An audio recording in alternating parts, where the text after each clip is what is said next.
Jus est art boni et equi. Autrement dit, le droit est l'art du bien et du juste. Cette définition de Digest-Sells donnée au droit veut tout simplement nous ramener aux finalités du droit en général. Connaître ce qui est bon et équitable tout en séparant l'équité de l'iniquité, en distinguant le licite de l'illicite et surtout en cherchant à procurer le bien par la menace des châtiments par moment. Auditeurs et auditrices de la 104.8 FM, Radio Maria émettant depuis le diocèse de Yamoussoukro, bonjour. Vous suivez votre émission Mon quart d'heure du droit avec Maître Koné Nadège et Marilyn Gloria Bailly, votre humble servante au microphone. Le thème d'aujourd'hui, relatif au droit des successions, est le suivant. Le déblocage de comptes après décès. Bonjour maître.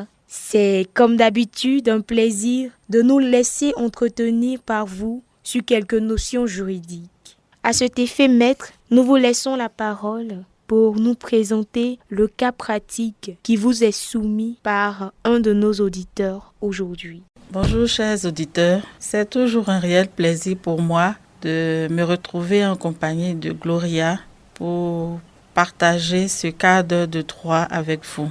Nous allons parler, comme elle vient de le dire, de succession. Et aujourd'hui, nous parlerons spécialement de déblocage de compte bancaire après décès. Et avant tout propos, je vais commencer par vous lire le courrier que j'ai reçu d'un auditeur du nom de Fidèle. Il écrit ceci. Bonjour maître, je suis Fidèle, un jeune étudiant de 20 ans vivant en Côte d'Ivoire. J'ai 3 frères et sœurs et j'ai perdu mon père en 2022. Il était marié à notre mère sous le régime de la communauté de biens. Il était fonctionnaire et avait un compte bancaire ouvert dans une banque de la place où était viré son salaire. Nous avons appris qu'il y avait de l'argent sur ce compte et cette somme d'argent excède 1 million de francs et nous ne savons vraiment pas comment le récupérer.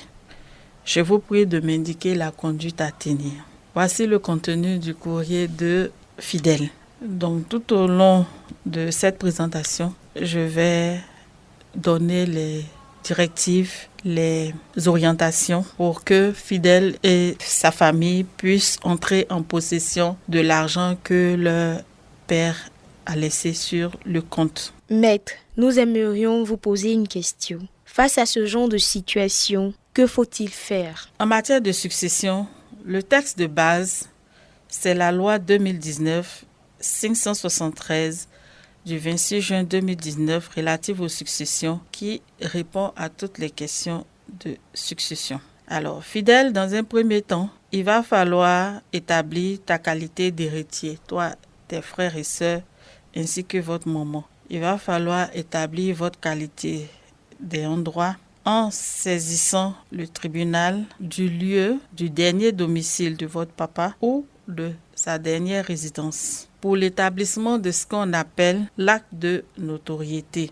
L'acte de notoriété, c'est cet acte qui dresse la liste de toutes les personnes qui vont hériter des biens du défunt. Par la suite, vous allez faire établir un certificat de non-appel, de non-opposition à cet acte d'hérédité et faire établir également un certificat d'administration légale pour les enfants mineurs s'il y en a. Parce que dans ton courrier, tu ne précises pas si parmi vous 3, il y a un mineur. L'acte d'hérédité, c'est un jugement rendu par le tribunal du lieu d'ouverture de la succession. Le jugement en général rendu par le juge des tutelles ou le juge des affaires matrimoniales. C'est un acte dans lequel le juge va mentionner la situation matrimoniale du défunt, c'est-à-dire qu'il va renseigner l'utilisateur sur la situation de célibataire ou d'homme marié qui était le défunt. La situation de ses biens au jour du décès, il va nous indiquer si le défunt avait laissé un testament ou s'il avait fait donation de certains de ses biens quand il était encore vivant.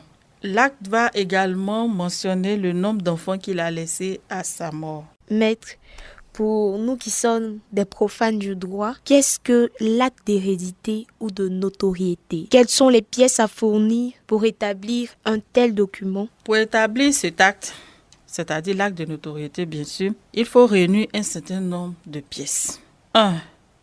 La photocopie de la carte nationale d'identité du défunt ou son extrait de décès si vous n'avez pas la carte nationale d'identité. Son extrait de mariage, comme dans ton cas, il était marié. Son extrait de mariage, la photocopie de la carte nationale d'identité de la veuve, les extraits de naissance de tous les enfants, ainsi que la photocopie de la carte nationale d'identité de des témoins majeurs qui ont connu le défunt de son vivant, ainsi que la photocopie de la pièce d'identité du demandeur. Le demandeur ici, c'est celui qui a l'initiative de la procédure.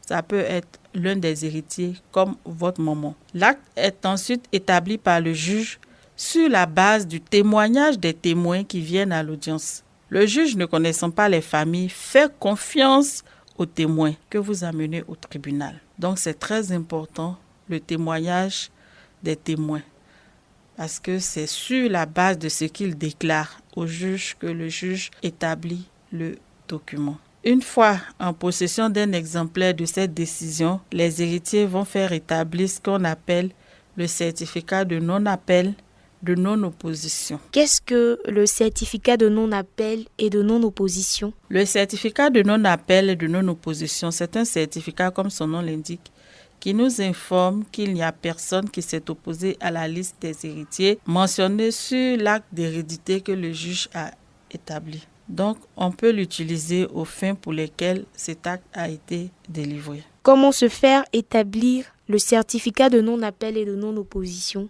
Le certificat de non-appel est établi à la requête des héritiers. C'est-à-dire que les héritiers vont commettre les services d'un commissaire de justice, communément appelé huissier de justice, à qui ils vont remettre un exemplaire de l'acte d'hérédité. Il va signifier cet acte à tous les héritiers ainsi qu'au procureur de la République ou au substitut résident s'il s'agit d'une section de tribunal. Et on va attendre 30 jours et passer les 30 jours, le commissaire de justice va se rendre au greffe du tribunal concerné pour consulter le registre afin de vérifier s'il y a eu une opposition ou pas. Au cours des 30 jours, celui qui estime avoir été lésé peut faire une opposition dans le registre du greffe du tribunal. Par exemple, certains enfants peuvent se réclamer aussi du défunt. Alors, si ces enfants ne figurent pas sur l'acte d'hérédité, ils peuvent aussi faire opposition à cet acte-là pour dire, attention, moi aussi, je suis enfant du défunt,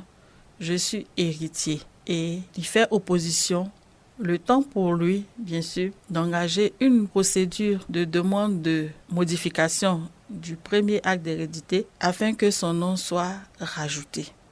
Donc, il va se présenter devant le juge à nouveau avec les éléments qui prouvent qu'il est lui aussi enfant du défunt. Si le juge estime que ces éléments sont fondés et que sa qualité d'héritier peut être prise en compte, alors le juge va établir un acte rectificatif de cet acte d'hérédité. Si par contre personne ne s'est opposé, tout le monde est d'accord, alors le certificat de non-appel est délivré au commissaire de justice, soit par le greffier en chef, soit par son adjoint, et le commissaire remet ce certificat aux héritiers, ou du moins à ceux qui l'ont commis. Il arrive malheureusement des situations dans lesquelles un enfant peut être écarté de la succession de son père. En effet, est indigne de succéder celui qui a été condamné en tant qu'auteur, complice, pour avoir volontairement donné ou tenté de donner ou porter des coups mortels au défunt. Le pardon accordé par le défunt fait cesser l'indignité. La preuve du pardon peut être faite par tout moyen. L'indignité étant une affaire personnelle, les descendants de l'indigne succèdent comme si leur auteur était prédécédé. Pour dire simplement que il y a des cas où certains enfants, mais ça ne concerne pas le cas de Fidèle, je rappelle, il peut arriver des cas où certains enfants seront écartés de la succession du défunt. Mais ces cas sont aussi encadrés par la loi elle-même. Et ce sont ces cas-là que je viens d'énumérer. Si vous ne rentrez pas dans ces cas, alors vous ne pouvez pas déshériter votre enfant. Et si vous avez eu le temps d'accorder votre pardon à cet enfant-là, alors on considère que rien ne s'était passé. On a fait table rase du passé et cet enfant va hériter au même titre que ses autres frères et sœurs. Si le défunt a laissé aussi des enfants mineurs, ça peut être un enfant mineur ou plusieurs enfants mineurs, il faut faire établir ce qu'on appelle le certificat d'administration légale. C'est un certificat qui est établi aussi par le juge des tutelles à l'effet de confirmer les pouvoirs du représentant légal de l'enfant mineur. Peu importe le nombre d'enfants, il faut faire établir ce certificat qui devra les prendre tous en compte. Si le défunt a eu des enfants de mères différentes, ce qui n'est pas forcément notre cas ici, mais pour votre information, il arrive des cas où le défunt a eu d'autres enfants qui ne sont pas les enfants de son épouse, mais ces enfants aussi qui ont leur mère qui vivent, alors chacune des mamans fait établir le certificat d'administration légale de son enfant mineur, puisque la puissance paternelle est exercée conjointement par le père ou la mère de l'enfant. Si le père n'est pas là, automatiquement c'est la mère, à moins que la mère refuse d'exercer la puissance paternelle. Et quand l'un ou l'autre refuse, ça peut être le papa qui soit le survivant. Si le papa il refuse par exemple d'exercer la puissance paternelle, alors ce qu'il va faire, il va choisir quelqu'un d'autre, un autre membre de la famille pour exercer ce droit-là. Et ce document qui va en sortir s'appelle le certificat de délégation volontaire de la puissance paternelle. Donc, en lieu et place du certificat d'administration légale qui devrait être délivré, ça sera plutôt un certificat de délégation volontaire de la puissance paternelle. C'est-à-dire que le père ou la mère qui est survivant, c'est-à-dire le père ou la mère, le parent qui n'est pas décédé, qui est encore en vie, délègue les pouvoirs que la loi lui a donnés, qui est la puissance paternelle, délègue cela à quelqu'un d'autre. C'est pour ça qu'on dit délégation volontaire. Donc, il délègue de façon volontaire à X ou à Y. Donc, voici un peu l'ensemble des documents qu'il faut faire établir au tribunal avant de maintenant chercher à se rendre chez le notaire. Pour un déblocage de compte bancaire, la constitution du notaire est obligatoire pour tous les comptes dont le solde est supérieur à 1 million. Dans le cas contraire, il est facultatif.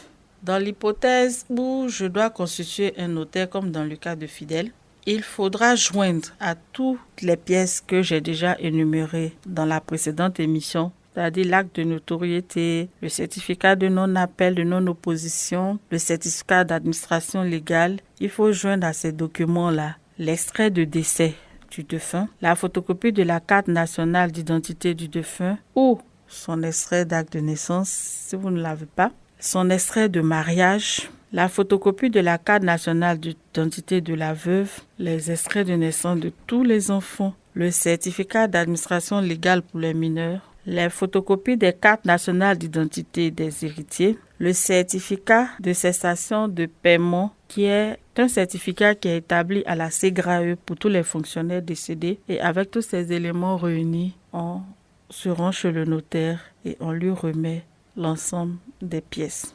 Je vous explique un peu que c'est le document à récupérer à la SEGRAE, le certificat de cessation de paiement. Il arrive des fois où, même après avoir signalé le décès, le trésor continue de payer le salaire ou la pension du défunt sur son compte bancaire. Et ça peut même durer souvent des années. Donc, cette somme d'argent qui est versée sur le compte est versée pas de façon régulière. C'est-à-dire que cette somme d'argent n'appartient pas au défunt. Donc, ça ne saurait appartenir à ses enfants. C'est une erreur qui, bien des fois, est constatée sur les comptes bancaires des personnes décédées. Alors, pour éviter d'être rattrapé, on demande que la SEGRAE puisse délivrer un certificat de cessation de paiement pour qu'on voit sur ce certificat est-ce que le défunt doit quelque chose au trésor ou est-ce que le défunt ne doit rien. S'il est redevable envers le trésor, ils vont nous donner sur le document le montant pour lequel il est redevable. Et si cette somme d'argent figure sur le compte, alors il va falloir rétrocéder ces fonds-là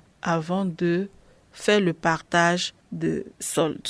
Donc je reviens pour dire que le notaire va alors récupérer toutes les pièces qu'on lui remet et prendre la tâche de la banque. Le notaire va commencer par adresser un courrier déjà à la banque pour l'informer de sa constitution en qualité de notaire choisi par les ayants droit pour débloquer le compte bancaire. Donc le notaire, la banque va répondre au notaire, prend acte de sa qualité de notaire chargé du déblocage des comptes et lui fournit toutes les informations dont le notaire aura besoin pour faire le travail pour lequel il a été constitué. Une fois que le notaire a achevé aussi sa partie, tous les documents sont déposés à la banque et toutes les parties patientent jusqu'à ce que la banque achève le traitement du dossier et procède au virement des sommes détenues par cette banque-là. Une fois que le notaire reçoit les fonds, le notaire va déduire ses frais et le reste va être réparti entre les héritiers conformément à la loi. Dans l'hypothèse où on n'a pas besoin de constituer un notaire parce que le montant est inférieur à 1 million et comme c'est facultatif, c'est pas une obligation, les ayants droit peuvent décider de faire eux-mêmes la procédure. Donc, c'est les mêmes pièces qu'il faut constituer, c'est les mêmes documents à fournir, sauf que ici, il va falloir rajouter un certificat d'acquis de droit qui est délivré par les impôts. Ensuite, il va falloir établir une procuration au profit de l'un d'entre eux. Dans le cas de Fidèle, le montant dépassant 1 million, ils sont obligés de constituer un notaire. Mais dans la situation de quelqu'un d'autre, s'ils sont plusieurs ayants droit, la banque ne va pas communiquer avec plusieurs personnes à la fois, non. La banque va demander un représentant de tout le monde et elle va vous obliger à faire établir une procuration au profit de l'un d'entre vous. Ça peut être au profit de la veuve, s'il y en a, ou au profit de l'un des héritiers. Et c'est au nom de cette dernière-là que la banque va faire le chèque ou le virement. Et la personne, sous son entière responsabilité, est chargée de partager les sommes reçues par la banque. Le partage de l'argent reçu se fait selon qu'on a une veuve ou uniquement des enfants, parce que la loi a déjà établi la liste de ceux qui vont hériter du défunt. Donc, si on prend l'acte de notoriété, on a déjà la liste de tous ceux qui doivent hériter. Donc, si nous avons déjà une veuve, comme dans notre cas, le partage se fera déjà pour le compte de la communauté qui existait entre les deux parties. Il va falloir tenir compte de ça dans le partage et puis tenir compte de la quote-part de la veuve dans la succession de son mari. Mais avant de procéder au partage, comme j'ai dit, il faut déjà déduire tous les frais. Il faut déduire les honoraires du notaire, il faut déduire en tout cas tous les frais avant de fixer la base de calcul. La mère de Fidèle étant mariée sous le régime de la communauté de biens, elle aura droit à la moitié de cette somme d'argent au titre de la communauté et au titre de la succession, elle aura encore un quart des biens qui revient au défunt, à son défunt époux. Et les 3/4 restants reviendront aux 3 enfants qu'il a laissés. Et le partage se fera non pas comme par le passé, mais selon la nouvelle loi de 2019 où la femme mariée hérite au même titre que les enfants dans la part du défunt et vice-versa. C'est-à-dire que si c'était elle qui était décédée, le papa des enfants ou l'époux survivant allait aussi hériter dans sa part. Je vais étayer mes propos par cet exemple. Le défunt a laissé au décès, par exemple, après avoir fait toutes les démarches, après avoir déposé le dossier à la banque et voici que la banque fait un virement de 5 millions par exemple. Donc, on a 5 millions.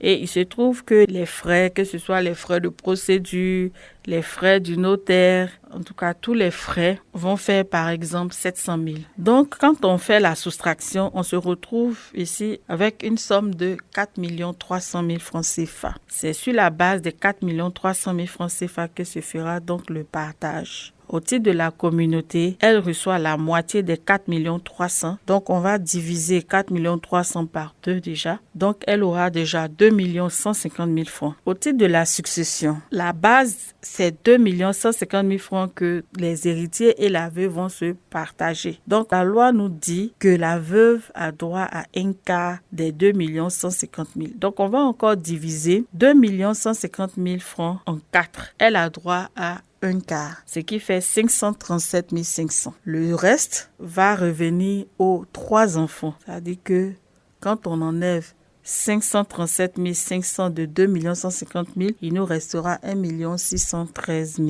Et ces 1 613 000 seront divisés en 3. Donc chacun des enfants aura 537 500 francs. Et c'est comme ça présenter le partage que fait le notaire quand c'est le notaire qui procède au déblocage du compte bancaire. Mais il arrive des cas où les héritiers peuvent en décider autrement. Ils peuvent demander par exemple au notaire, comme dans le cas de Fidèle, si les 3 enfants sont les enfants de la mère de Fidèle, alors les enfants peuvent demander au notaire par exemple d'établir le chèque au nom de leur maman. C'est-à-dire que leur part, là, au lieu qu'on leur remette à eux, ils préfèrent que le notaire donne ça à leur maman. Et si ils sont majeurs, alors le notaire va juste leur demander de lui faire une autorisation pour qu'il en soit ainsi. Si les enfants sont mineurs, alors la question ne se pose même pas parce que la maman, en tant qu'administrateur légal des biens de ses enfants mineurs, c'est normal qu'on lui mette le chèque à disposition. Par contre,